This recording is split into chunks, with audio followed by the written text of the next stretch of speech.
So this is one of the reasons why I do what I do here, both with Mara and with coaching and helping people with trading psychology, trading mindset. And dealing with limiting beliefs, especially from early childhood, is something that I dealt with for most of my life. If you're not familiar with some of my background, the very rough childhood, parents divorced at an early age. At 6 years old, I was homeless for about a month.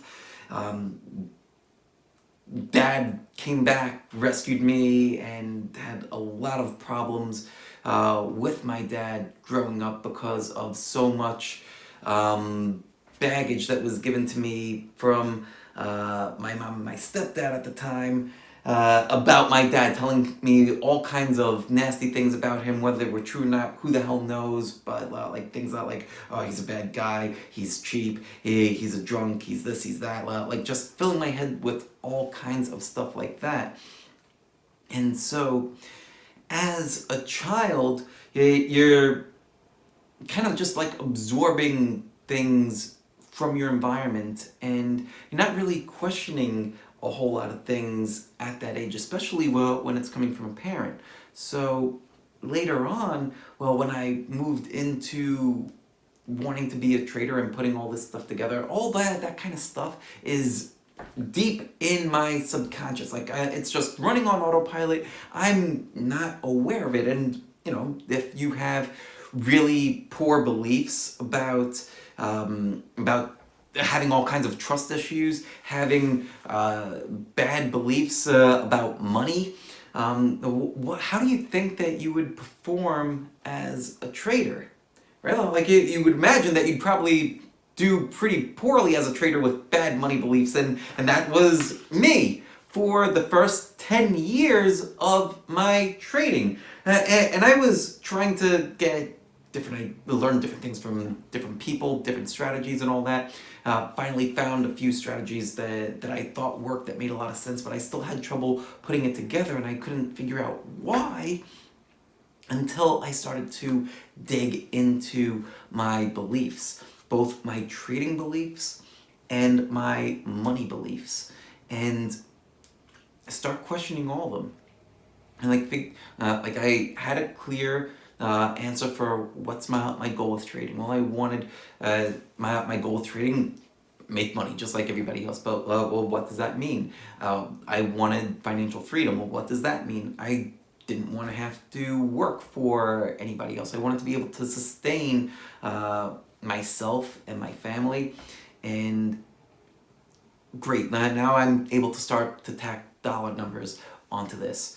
So getting clear on the trading goals, and then writing down like all my beliefs around trading, right? Like beliefs from early on, beliefs that I still had about trading. But what did my trading rules say? Where did these beliefs come from?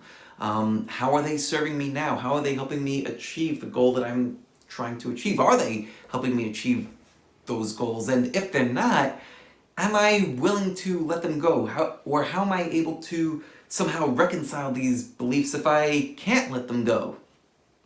So do all that with my trading beliefs. Then I do the same exercise for my money beliefs. But the big difference between trading beliefs and money beliefs is that with the trading beliefs, those tend to be beliefs that you opt into, right? Like you read a book or you take a course and you're like, oh yeah, that sounds like a good idea. I think I'll do that.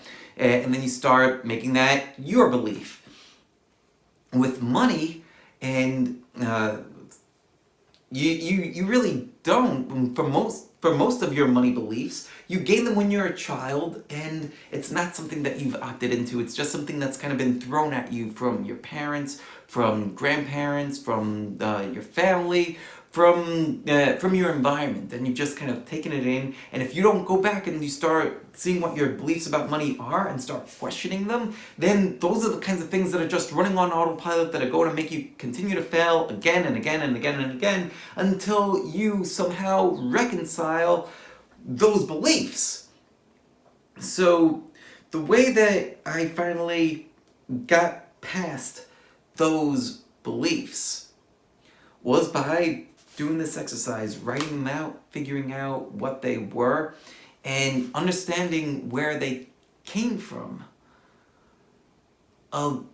Something else that just came to me too is that if you have negative beliefs and you just try to brush them aside, not pay attention to them, it's kind of like telling a child to just sit down, be quiet, sit in the corner, and that doesn't really work, right? Like I have a 4-year-old, she's going to turn 5 in another month, and things like that do not work with her. But like it's also, if you try to bully yourself, right? Like if you just tell yourself, no, like I'm not paying attention to you, that's it, and it just kind of sits in the corner, and like that might work for a short period of time. In the short term, like you might be able to get through trades or whatever, but that kind of belief, like if you're telling that to yourself, like that's the kind of thing that just festers for a little while, and eventually it bubbles to the top where you end up exploding and making really bad decisions in your trading. And if you do have a big blow up, that could be a reason why, because there's this unreconciled thing that's just sitting there waiting and building more tension and finally explodes because you haven't dealt with it, you've just tried to sweep it under the carpet. So dealing with that stuff and getting it on paper and trying to reconcile it, that is the path forward. Now, I did another video about reinforcing new habits. Go check that one out as well, because that's the other part of the equation, right? We're figuring out what the limiting beliefs are, then we're figuring out how to get past them, and then we need to put something else in its place. And that's what that other video is going to tell you about, so go check that one out too.